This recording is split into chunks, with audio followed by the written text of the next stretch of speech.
A happy Valentine's Day to everyone, and welcome to our February meeting.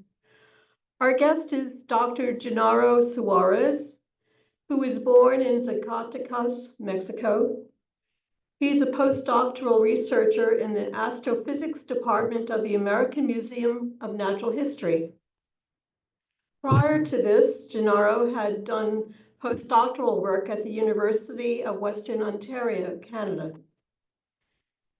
In 2015 and 2019, respectively, Gennaro received his master's and PhD in astrophysics from the Institute of Astronomy at the Ensenada campus of the National Autonomous University of Mexico.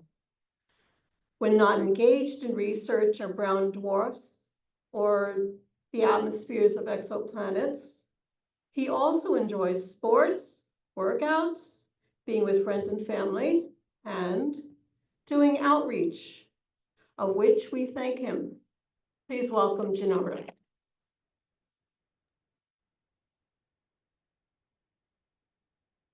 Stop sharing. So Dr. Suarez, you can go ahead and share. Okay.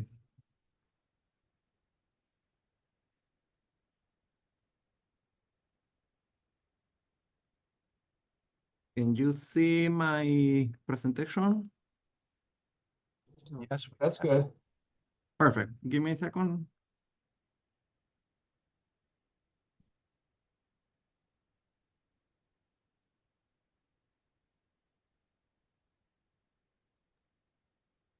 Okay. We're over on the side of it. So I think now you can see the first slide, right? Yes, that's good. yes, we can see.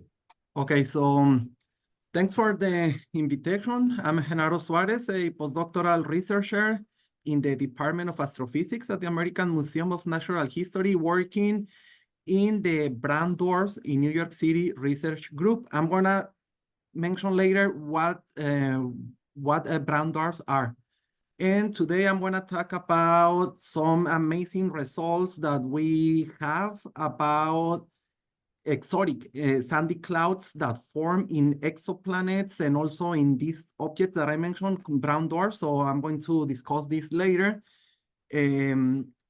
So first, I'm gonna talk about stars, what stars are, how they form, and then how we classify them. Then I'm going to talk about these interesting objects called brown dwarfs, and then the results that I would like to share with you. I'm also going to discuss how we observe these exoplanets and clouds in the atmosphere of exoplanets, and then to present some results.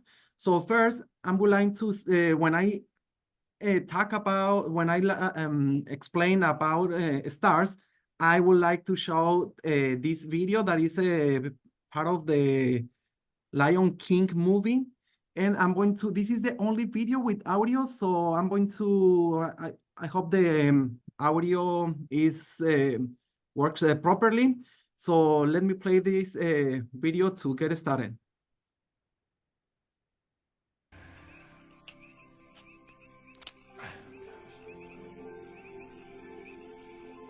Timon, Yeah? ever wonder what those sparkly dots are up there? Pumbaa. I don't wonder. I know. Oh, what are they? They're fireflies. Fireflies that got stuck up in that big bluish black thing. Oh, gee. I always thought they were balls of gas burning billions of miles away. Pumbaa, with you, everything's gas. Perfect. Okay, so could you hear the audio? Yeah. Perfect. Timon, Okay, so now Yeah? let me, Ever wonder after what like those hearing these sparkly both dots ideas of what stars are, let me explain why, what a star is. So stars are, as Pumbaa said, huge ball of gas, mainly hydrogen, some helium, and a little bit of heavier elements like carbon, nitrogen, and oxygen. So these are huge ball of gas, and they shine by its own. So it means that they don't need like to be close to like something similar to our sun, to be like, so we can see them. They have their own light. So they unlike planets and moons, for example, in our solar system, they are not like those huge mirrors. So stars have their own light. They produce their own radiation. So we can see them. They don't need light to be reflecting light. And as Pumba said, they are very, very far away, but not millions or billions of miles away. They are actually trillions of miles away. So they are very, very far away. So that's why there is a combination of factors here, because, as I said, stars are huge ball of gas, but why we see them as points in the sky? So that's because they are very far away. So that combination of compensate somehow so that we see stars as points in a dark sky. And now I'm gonna talk about how stars form. And I have this really nice like simulation of star formation. So let me start by mentioning that in the universe, there are huge clouds of gas. These are called molecular clouds. They contain hydrogen, a little bit of helium, and also dust. And these regions are the coldest areas in the universe. So this is much cooler than any temperature on Earth. So even in laboratories on Earth, we cannot reach the temperature as cold as the one in these molecular clouds. So these clouds are like in an equilibrium, but then somehow can affect that equilibrium. And some regions of the cloud can start like collapsing. And as the collapse occurs, I'm gonna play this again, but as the part of the region is collapsing, that overdensity is making denser, warmer, and also with higher pressure. So after having a temperature and pressure high enough, the hydrogen can start burning, can start like colliding and producing helium, and that process release energy. And at that point, the star is formed when the temperature and pressure is too high in the nucleus. So then the the young star start shining, and at that point is when we say that the star is born. And all the material that is feeding the star, the young star, form a disk around the young star, and that disk is called a circumstellar disk or a protoplanetary disk, because as I'm going to mention to explain later, this disk is actually what forms the planets. So as we can see here at the center of this area, we have the young star that recently formed here, and we also see this material, or this disk of material that is a disk with gas and dust. This disk is rotating around the star, and I'm going to show this other animation about, like, in more detail about the disk. So we have this disk of material spinning around the star, but we can also see like some like rings here of material that this is like essentially like dust and gas, but these tiny dust grains can start like merging, and as they move around the star, they are like eating material and growing. So after several rotations, that ball of dust and gas will be big enough to be considered a planet. And this is how we think the solar system formed millions of years ago. So we have at the center of the system the star, in our case the sun, and then we have planets orbiting around the star. So this is part of the formation process that this material that form the star also like form a disk, and then from this disk, planets are formed eventually.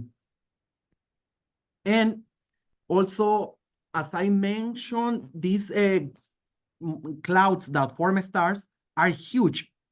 I mentioned that stars are also huge, but clouds are much bigger. And so clouds can form not only one or a few stars, they can form hundreds or thousands of stars. So this is a zoom in a star forming region. So we see here this gas in red. This is, as I said, mainly hydrogen. And we can, each point here is a star. So we can see the comparison between the size of the stars and the size of these molecular clouds.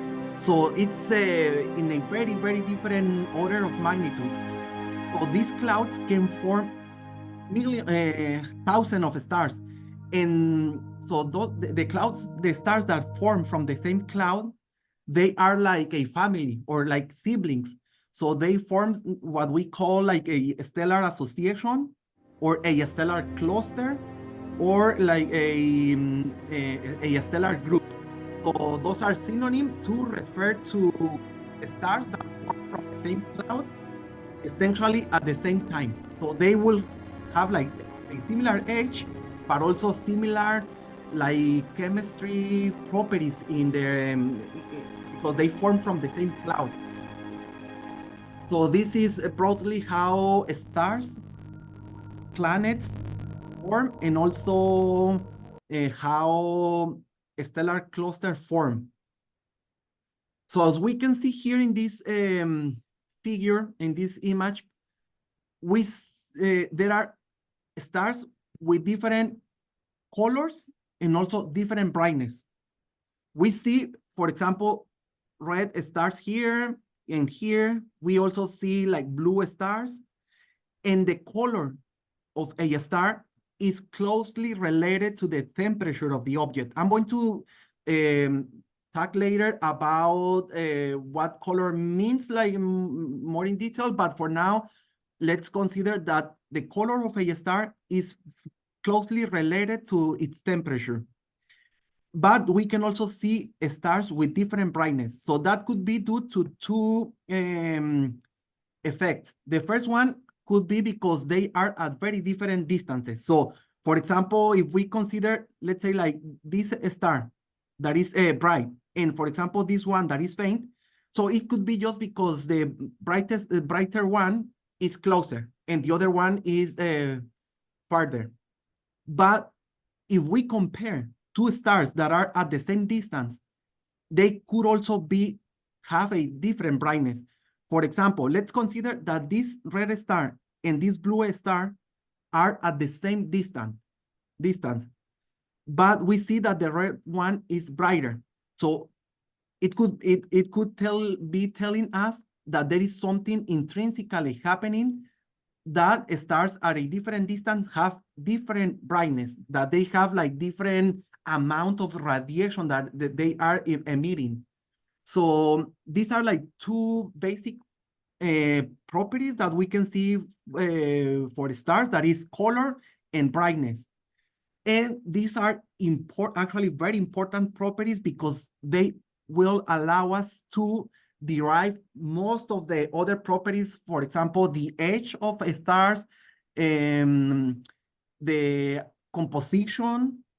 Also, we can learn about how like the evolutionary stage of stars just by observing their colors and their brightness. And also these two properties allow us to classify stars. So this is what I have in this image. I have a collection of stars from with different sizes and also with different colors. And strategically, I choose a color that corresponds to the size of the stars.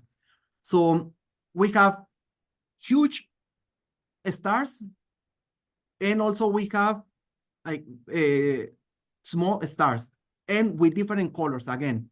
So how we classify stars.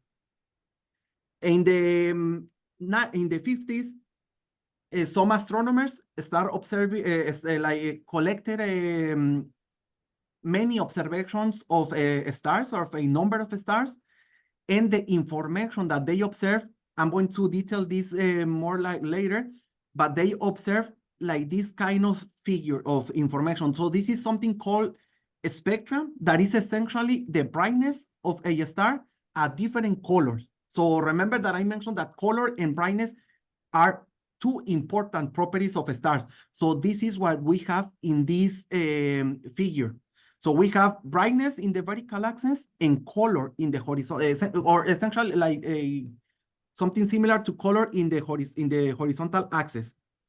And we see that there are each line is for different stars. We see that the shapes are very different. So what this researcher did in the 50s, they observed hundreds or thousands of stars, and they realized that their spectra, for some of them, are very similar. So they put together different groups of spectra for stars with similar shapes, with similar spectra. And then they assign a letter in alphabetical order for their different groups. But then they realized that there is a physical property shaping or impacting the shape of the curve or the shape of the spectra, and that property is temperature. So then they reorder their groups from the hottest to the coldest one, but keeping the letter that they assigned initially.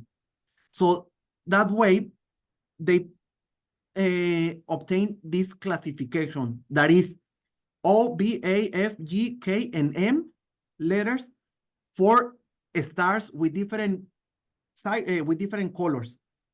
So we have that the O classification is for the stars, for the hottest stars that are the most massive stars in the universe. And because they are very massive, they need to be burning a lot of hydrogen in their cores.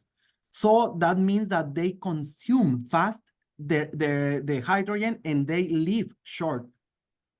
On the other side, we have the red stars that are the coldest ones. They are lighter than the blue ones, and they live longer.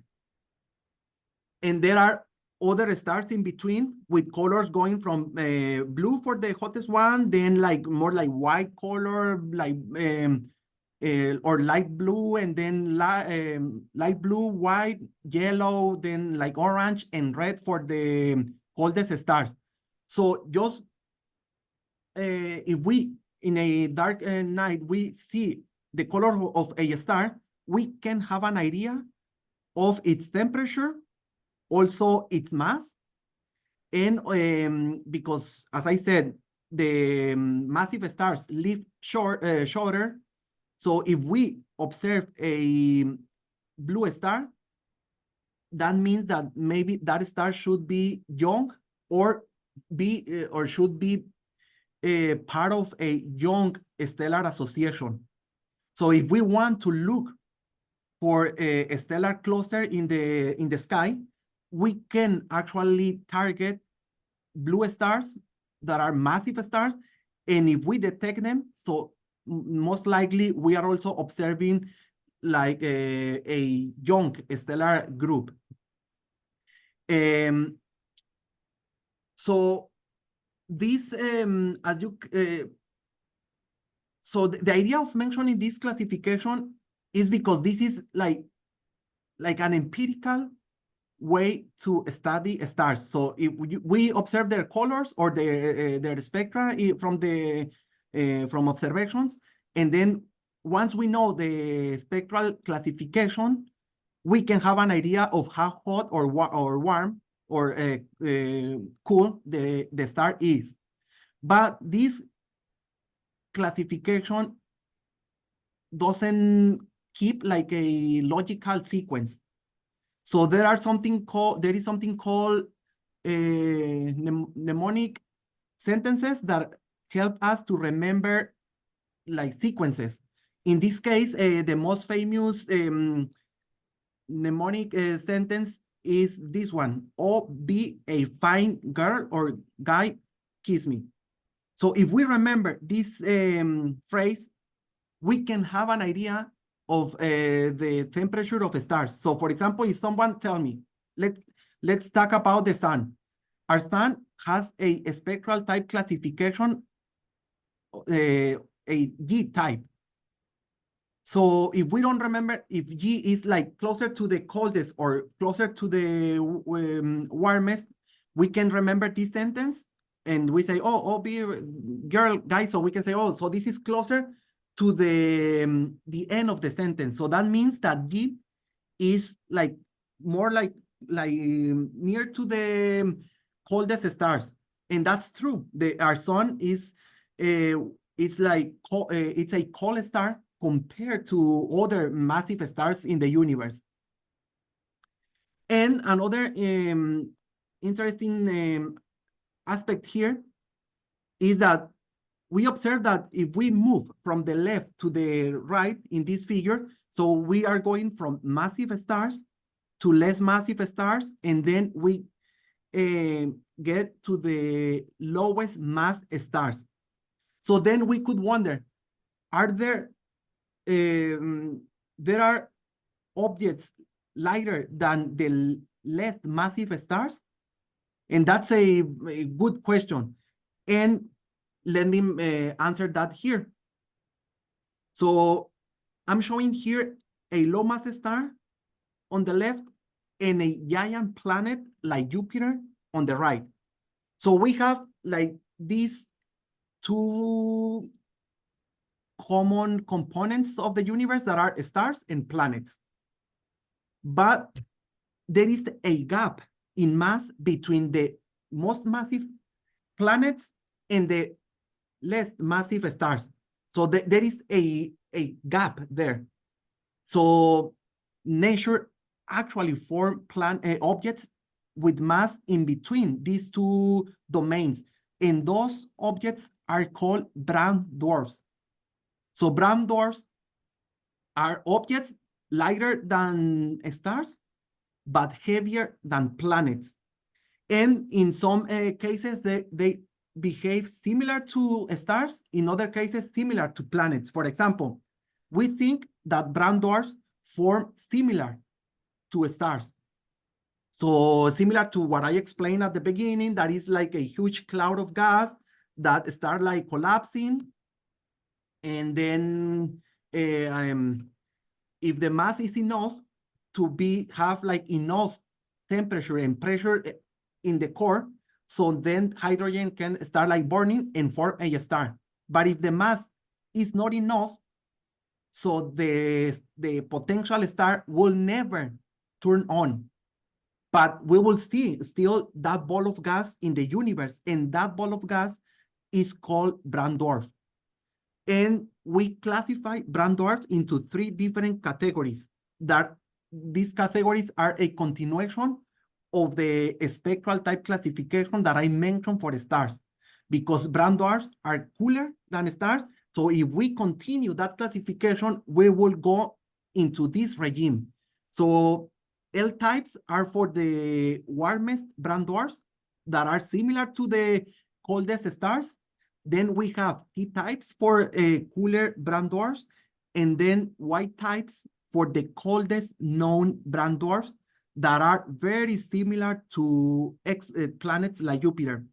So brown dwarfs in general share several properties with giant planets. They have similar radii. They have also similar temperatures, similar colors. They have also similar brightness. So brown dwarfs are analogs to planets. But there are some advantages that brown dwarfs have, so that we can learn about planets by studying brown dwarfs. One of the most important is that most brown dwarfs are isolated in the universe. So that means that unlike exoplanets or planets, they are not close to a bright star. And so with telescopes, it's hard to observe exoplanets because the contrast of a bright star and then the faint planet. But we can avoid that contamination or potential contamination by a bright star by observing brown dwarfs because they are isolated. So I'm going to present some information that we have learned from brown dwarf that is transferable to planets. So as I said, most brown dwarfs are isolated. They are spinning and traveling in the cosmos. So they have a different chemistry in their atmospheres. They have more. They can have like water, methane, ammonia, carbon monoxide, carbon dioxide. So they can have like molecules that we can find also on Earth. But they also have clouds. I'm going to explain more about these clouds. But the point is that this composition of the atmosphere is like rotating. And about clouds, so this is an illustration about the cloud structure that we expect in exoplanets and also in brown dwarfs. So I'm showing here the horizontal axis here is essentially temperature or spectral type. So we have the coldest objects on the left and the warmest one on the right. And the vertical axis here is the altitude in the atmosphere of an exoplanet or a brown dwarf. So the bottom of the figure correspond to deep in the deeper in the atmosphere, and the top the top of the figure correspond to high in the atmosphere, high altitudes.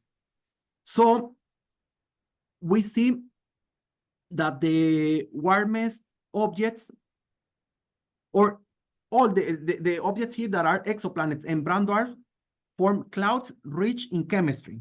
The warmest ones on the right can form clouds made of heavy elements. For example, silicates.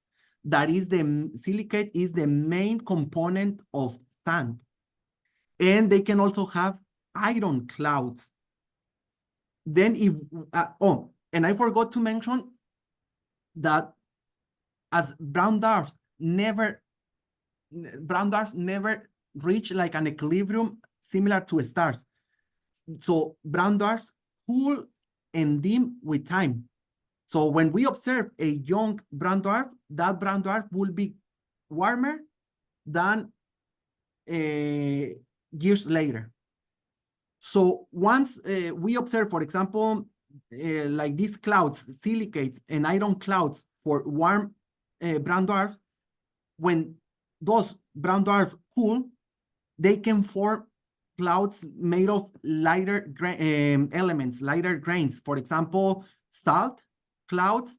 And for the coldest ones that are similar to Jupiter or even similar to Earth, they can have water clouds or vapor of water. So that's like similar to the clouds that we see on Earth. And interestingly here, if we focus, for example, on sandy clouds, the silicate clouds, we see that those clouds are high in the atmospheres. And as we move to cooler temperatures, the clouds move also deeper in the atmosphere. They sink into the atmosphere. So there could be a point where we stop seeing these clouds because they can be too deep in the atmospheres that we cannot detect them anymore. That doesn't mean that the clouds are like destroyed. That could be just because they are too deep in the atmosphere. So there are also actually expectation that the deepest clouds of Jupiter are made of sand and iron, but we cannot confirm that because that part of the atmosphere is not observable. But if we want to learn about sandy clouds and iron clouds, we can go to the warm brown dwarfs to study, for example, the chemical composition or physical parameters of these clouds, and also to then understand like the deep layers of Jupiter, for example. So an interesting aspect about clouds, particularly sandy clouds, is that these clouds are inhomogeneous. They are patchy clouds. So this means that as I said, brown dwarfs are rotating. So we will see clouds moving in and out of view. So depending when we see clouds or no clouds, we can see like deeper or like higher layers in the atmosphere. So that means also to observe like different temperatures or different brightness. So this is to say that the brightness of an exoplanet or a brown dwarf can change as clouds rotate in and out of view. So let me play this video so we can see here an extrasolar war that is rotating. And as these clouds are moving in and out of view, we see that the brightness of the object is changing. So the high of this curve means brighter and the bottom means fainter. So let me reproduce this again. And so we have a brown dwarf or Jupiter, for example, that is rotating, and the brightness of this object will be changing with time. And this curve is called variability curve or light curve.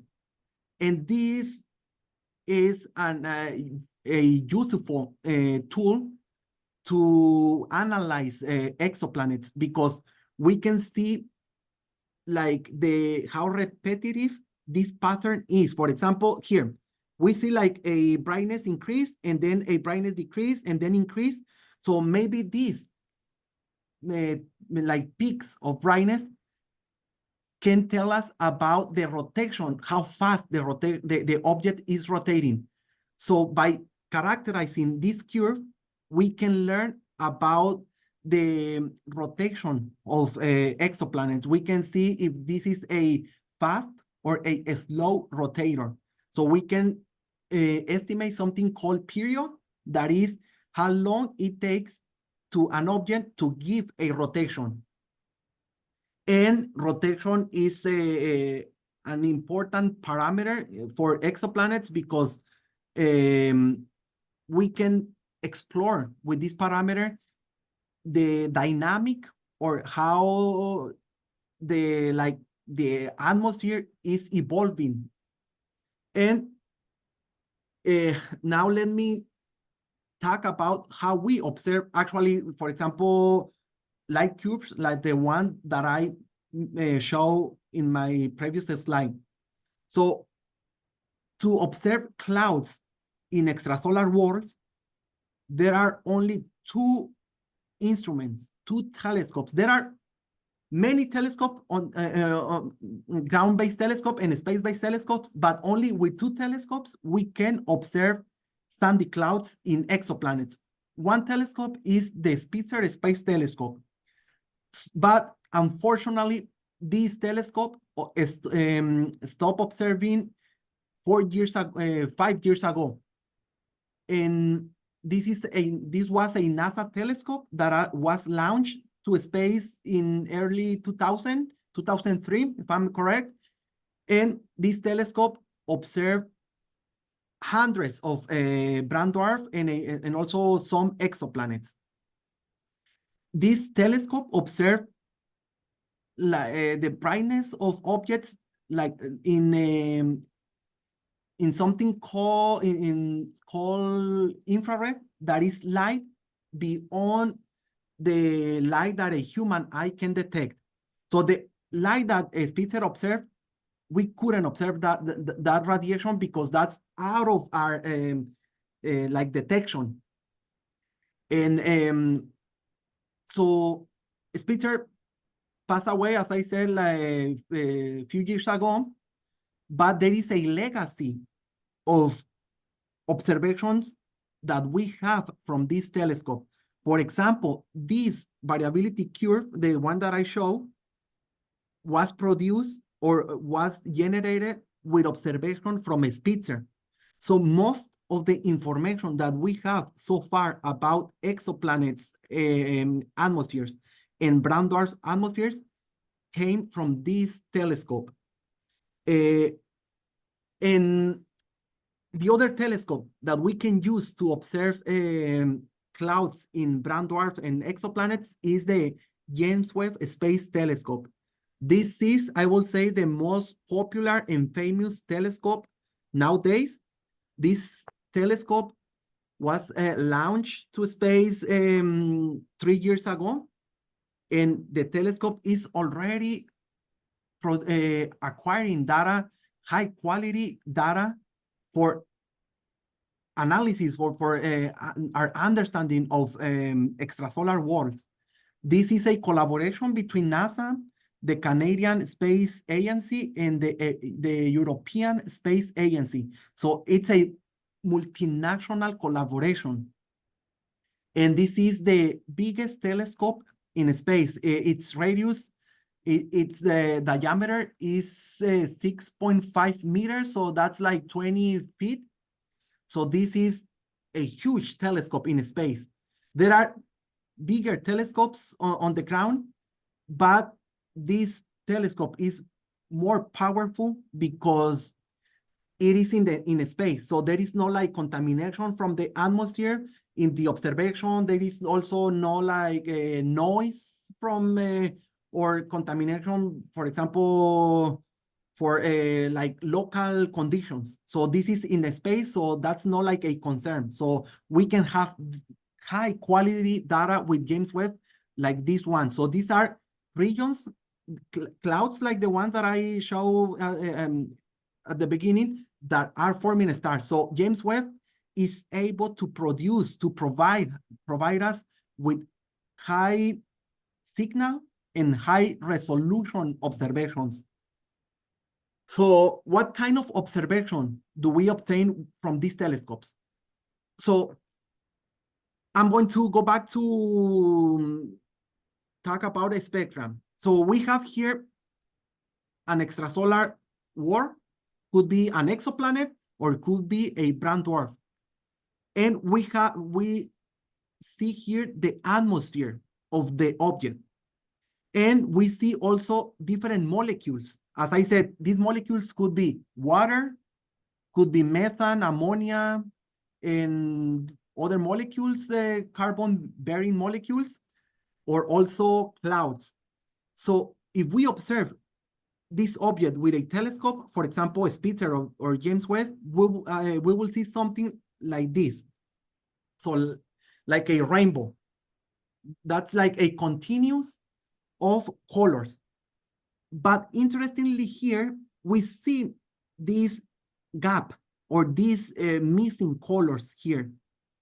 So this is actually the information that we want to see from exoplanets, because this missing light tell us about the molecules in the atmosphere of the objects. So depending what color is missing, that will tell us about the chemistry, the composition of the molecules in the atmosphere. So what I'm showing here is a spectrum again. So repeating here, a spectrum is the brightness of a body as a function of color or something called wavelength. That wavelength is like a way to characterize the radiation coming from an object. So short wavelength is like bluer colors and long wavelengths, redder colors. So we have here the brightness of an object as a function of color or wavelength. And we see this peculiar shape. In the absence of molecules in the atmosphere of this object, we should expect something more like a linear behavior. But we see this prominent dip here. And this dip is actually produced by sandy clouds in the atmosphere of this object. So if we go to, or if we get observation from a telescope and we detect this dip, we are discovering cloudy extrasolar atmospheres. This signature produced by clouds is in the infrared, so we cannot observe this light. So that's why we need specific telescopes. For example, James Webb. So James Webb is a infrared telescope, and we can observe this radiation at these wavelengths that will tell us about the presence of sandy clouds in extrasolar worlds. And the depth of this absorption or this dip that is like a molecular absorption will tell us about the amount of clouds in the atmosphere.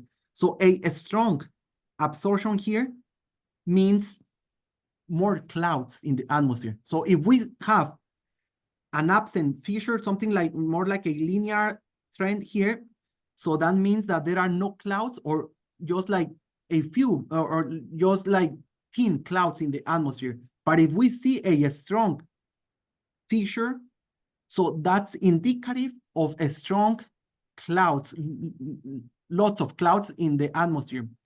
So in a project, in a very exciting project that I am working on, we analyze all the Spitzer observation for brown dwarfs and exoplanets, and also some of the observations that we have from James Webb so far. So some of the observations we are still observing or obtaining more observation of brown dwarf with James Webb, but we have already some of them. So we analyze all the observation from Spitzer and the ones that we have from James Webb, and we focus on how the depth of the absorption changes with different properties, such as temperature or the spectral type, age, and also other properties that I'm going to mention later.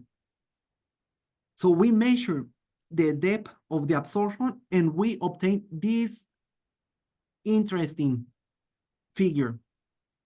So we have, I'm showing here in the vertical axis, the strength of the absorption.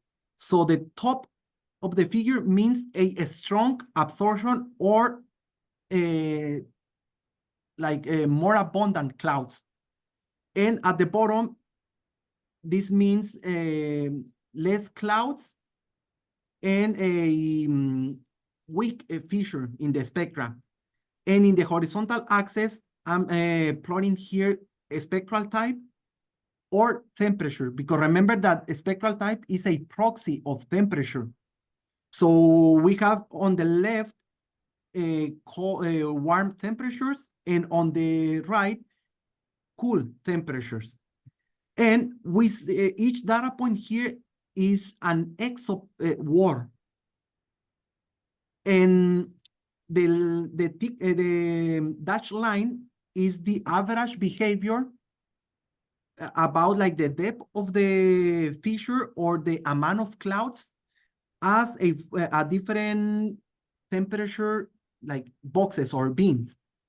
So if there weren't clouds in the atmosphere of these objects, we should expect more like a linear decrease of the vertical property as a function of temperature. But we see this bump here, and this bump is a great discovery that we published a couple 3 years ago. So this bump means that there are clouds in these extrasolar worlds.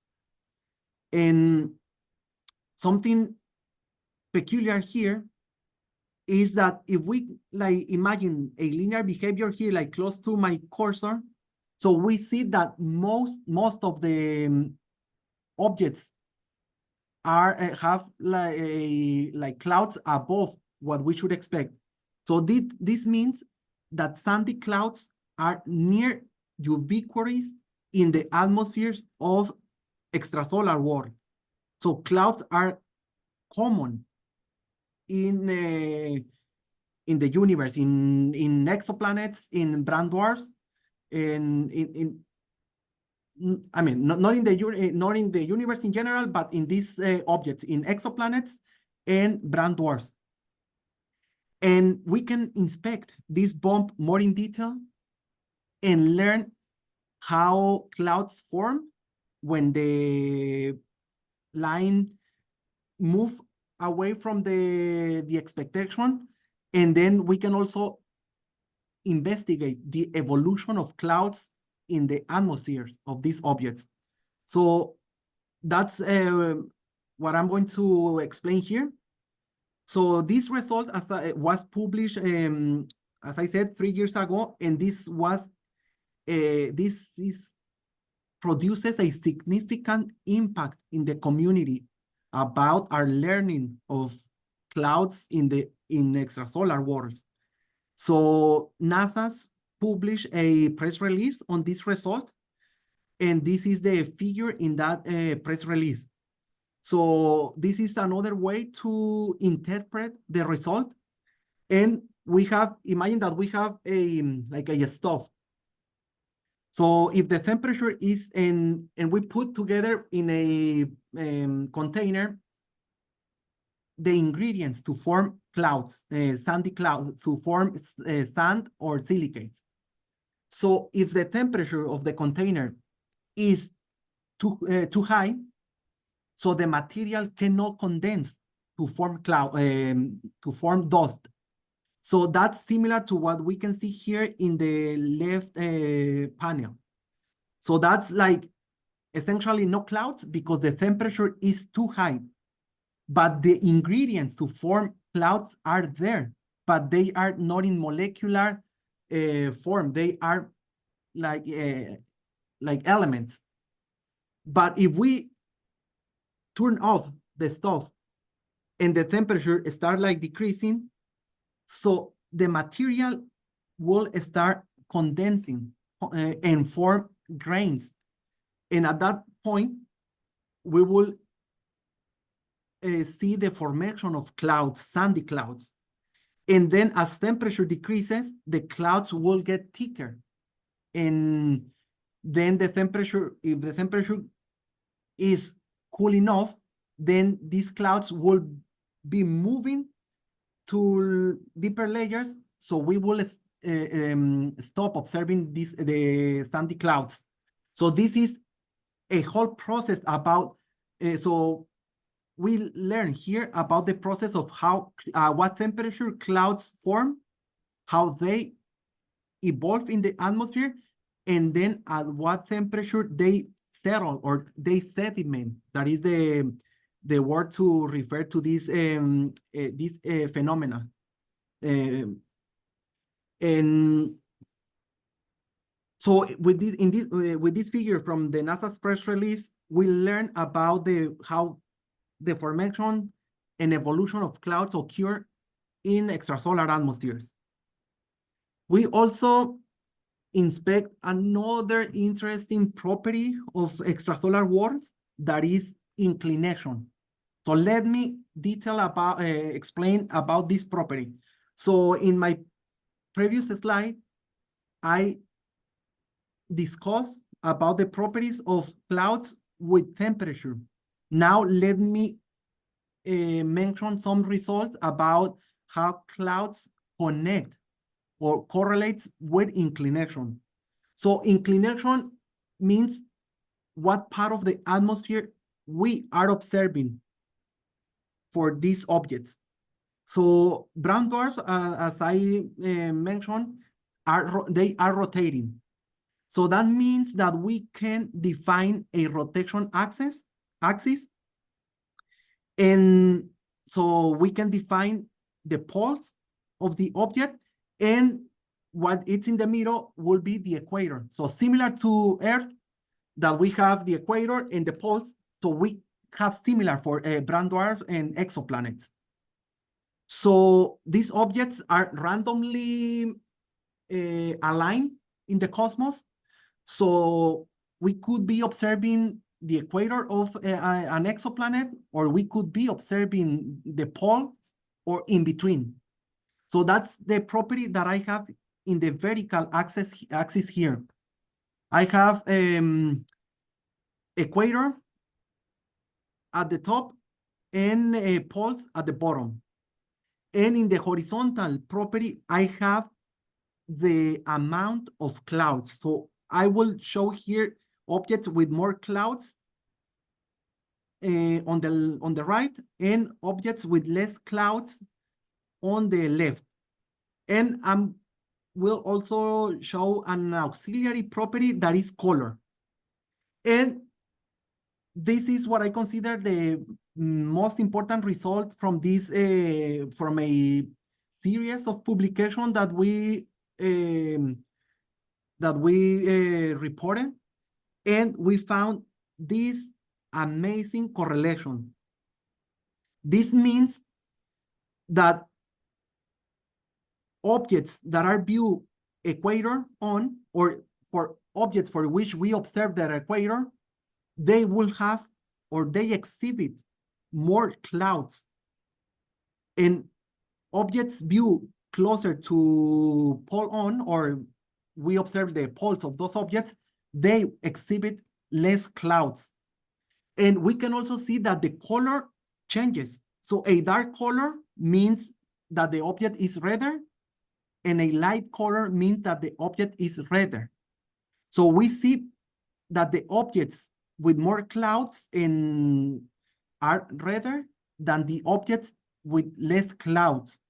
So there is an important finding here, and that's that clouds, that sandy clouds, are concentrated at the equator of extrasolar worlds, and those objects will be redder or appear redder than objects that are viewed more like pole on. I made this figure to digest this information. So imagine that we have an exoplanet here. If we observe the equator of the object will appear redder, and the observation, the spectrum for this object will have a strong feature produced by clouds, because we are observing more clouds because they are concentrated, preferentially concentrated at the equator. But if we observe the same object just at a different latitude, we will observe a more like normal color, or like I will say like an average color, and the sandy cloud feature will be weaker. But in an extreme case, if we observe the poles of the object or closer to the poles, the object will appear bluer, and the spectrum will have a weak or absent sandy cloud feature. So just think about this, how different the appearance of the same object in the universe could be just because of the latitude that we observe. So that means that there is a property out there that is responsible for the variety of extrasolar worlds that we have detected with any telescope. Because with a telescope like Kepler, TESS, or James Webb, we have observed a diversity of objects with different colors, different properties. And we discover that that diversity could be explained by the different viewing geometries of these objects. So depending if we are observing the equator or if we are observing the poles. Temperature is also an important parameter, but the inclination is a relevant property that shapes the observation of extrasolar worlds. So if we put all this together, this is how an extrasolar world should look like. So redder at the equator and bluer as we move towards the poles. So this is the end of my talk. Sorry, I have this additional slide. That is that we also investigate how clouds correlate with age. So we just put together two different samples, a sample of extrasolar worlds that are young and another sample for objects that are young, all in blue and young in red. And we found that the shape of the sandy cloud signature is very different. So that means that the properties of clouds in exoplanets depends on the age of the object. And when we discovered this, we were really intrigued about what could be producing these differences here. So we compare these observations with prediction, with theoretical prediction about with our knowledge about what we should expect. So we found that the only way to produce this difference is by including iron grains into the sand grains. So now we have this amazing result that is that young extrasolar worlds could have iron sandy clouds with iron or iron-rich silicate clouds. So I submitted actually a proposal to use James Webb to confirm this result. And I got the proposal was accepted. And we are now observing a number of extrasolar worlds to double check, to confirm if they actually have iron clouds. So imagine like iron grains floating in the atmosphere. So that's something that we cannot imagine because the clouds that we see on Earth are water clouds. So this result can be telling us about how complex or how how extreme the weather in extrasolar worlds is. So this is my summary slide. I mentioned how this is about sandy clouds. So I talk about how clouds form, how they evolve. So when the temperature is too high, clouds cannot form. Then as temperature decreases, the first clouds can start like forming. Then the clouds get thicker and then they move deep, too deep in the atmosphere. So we stop observing them. We also, I also show results that tell us that the sandy clouds are responsible for the brightness variation for clouds. And also I show results about how clouds are distributed in the atmosphere. There are more clouds at the equator compared to the poles. So thanks for listening and happy to take any questions.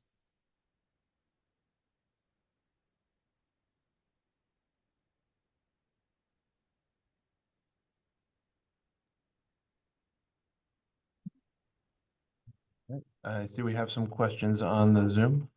So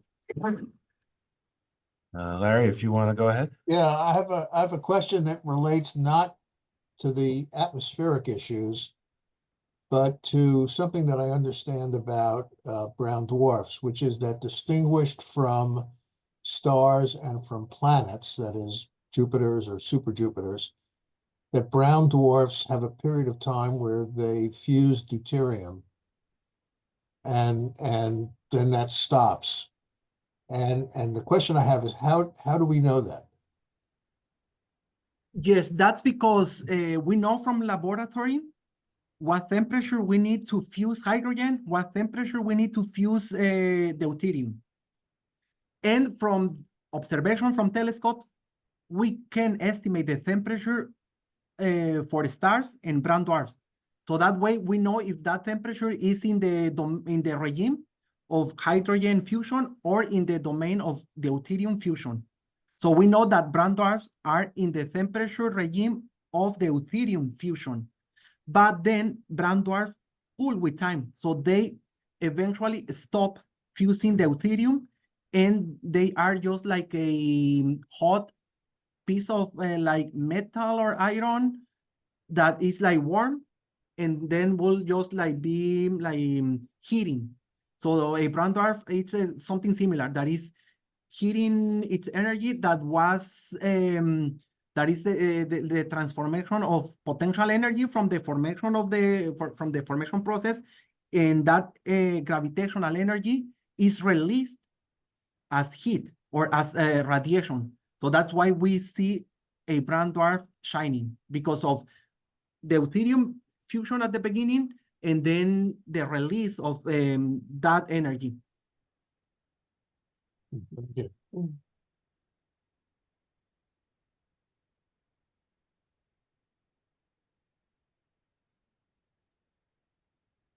Are there any questions here in the room? There was a question on the chat around when Venus will be available again in the morning, and it's looking around early to mid-April. When Yeah, it'll have but enough it'll be- separation from the sun to be. Yeah, it'll be back in the morning sky in April. It won't get quite as far out as it did in the evening sky, Right. because just even though it gets a long ways out from the sun, the angle isn't as Yeah. favorable. It's a little lower. It has its greatest illuminated extent in late April, and it's reaches its halfway point, I think, in July. It'll be around in the morning sky until November, but pretty low. But hey, it's so bright, can't miss it. There's a question in the room. Possible brown dwarf to turn into a black hole like stars can, but because they're sort of on the cusp between stars and planets, possible for a brown dwarf too. Dr. Suarez, were you able to hear that question? Can you repeat the question? Please repeat the question because it was harder for people. Sure. The question was whether brown dwarfs could possibly turn into black holes because they're sort of like stars, but not quite. Yes, there are two different kind of black holes, like massive black holes and black holes that are formed from the evolution of stars. So if we compress like the material too much, so that can form a black hole. So in the case of a brown dwarf, what keeps the shape of a brown dwarf is like the energy that is released, but also yes, compared to a star, for example, when a black hole forms from a star, it's because the supernova effect that pushes the nucleus to like high enough to produce a black hole. But a brown dwarf doesn't have a similar evolution to have like that that end. So the end of a brown dwarf is that it's just like cooling and dimming. So at some point we will stop observing brown dwarfs, like the oldest brown dwarfs, because they will be too faint. So that will be just like a turn off ball of gas in the universe. So there are actually hypotheses that that could be one of the ends of the universe, that all the material could be like transformed into objects like these brown dwarfs that are just like dark ball of material. So yes, a brown dwarf won't produce black holes because of they have different evolution compared to stars. There's another question in the chat, the mass range for brown dwarfs.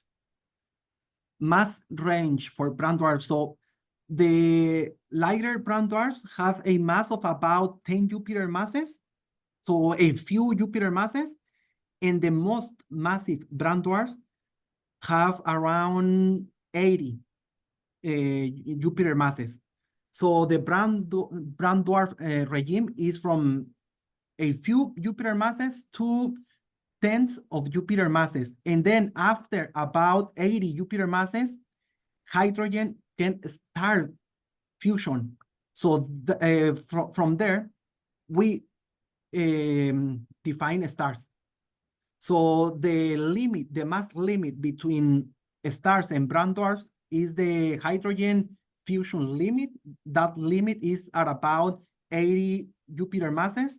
And then the limit between brown dwarfs and planets is at around 12 Jupiter masses. So the object is, that's the 12 Jupiter masses is the deuterium burning limit. So it's an object is lighter than 12 Jupiter masses, that object, it's more likely a planet. If the object is more massive, that will be a brown dwarf. Great. Any other questions here in the room? I don't think we have any other on the Zoom. No? All right, well then. Let me ask one more question related to Take it away. that exact issue, which is the initial stellar mass function and the fact that there are more red stars, small red stars, than any other kind of star in the universe. And the question is, are there more brown dwarfs than M stars or not? Does the stellar mass function tail off as you get to less than 72 or 80 stellar Jupiter masses, or does it actually, is it even bigger and we're just not seeing them? That's a really interesting question, and let me open something, a figure to answer that, because my PhD thesis project was actually on the initial mass function. So I have this result that let me show you this to answer this question. So I have this paper here, and this is the initial mass function, that is the mass distribution of stars and brown dwarfs. So if we measure the mass of stars and then we compare the mass, so we will have something like this. So we have here the this is a histogram that is essentially how many objects we have at different masses. So the horizontal axis here is mass in logarithmic scale. So low masses on the left and high masses on the right. And we have, actually we have also in linear scale at the top. So we see this is in solar masses. So 0.1 solar mass is like roughly the limit between brown dwarfs and stars. So what is from this point to the left is the brown dwarf regime, and to the right is stars. And we observe that the number of objects with a similar mass decreases for brown dwarfs. So we see the peak of the IMF, so that means that this is the most abundant star in the universe. That's a star with a spectral type M. That's a star a bit cooler than our sun, and that's the most common star in the universe. So if we move to lower masses, those objects will be less abundant. So we can continue or extrapolate this result into brown dwarfs. So that means that there are less brown dwarfs compared to stars. Thank you very much. That was terrific to see that data. Welcome. All right, well, Dr. Suarez, thank you so much for taking the time to talk to us this evening. This was great. I'm still trying to wrap my head around ironclads. And congratulations for having your proposal on the James Webb. Hope to have you back to explain and tell us all about the results that you gather from that. Thank you. Actually, if you have a minute, let me show you this. Amazing. These are the kind of data that we are obtaining with James Webb. So these are data that I received a week ago.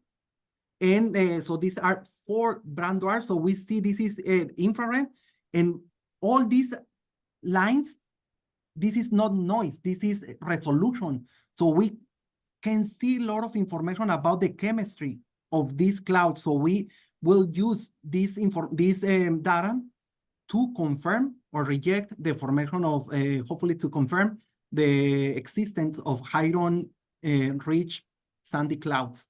So these are very fresh data from James Webb, and we will obtain observation for other 5 brown dwarfs from this program, but we have several programs here at the American Museum of Natural History. So if you, anyone listening here, or if you have known people that are interested in researching, so you can contact us here at the museum, and we have projects to, like summer projects or projects for the students, and we will be happy to receive you and train people on how to study exoplanets. Awesome. That's great. We'll definitely make sure that we publicize that for you. There Thank are a couple of more questions I see from Federico Due has a couple. Okay, so another question, how close in light years is the nearest brown dwarf to our solar system? The nearest brown dwarf is around, I think it's like 1 parsec away, so that's like 3, 4, or 4 light years away. So it's similar to the closest star.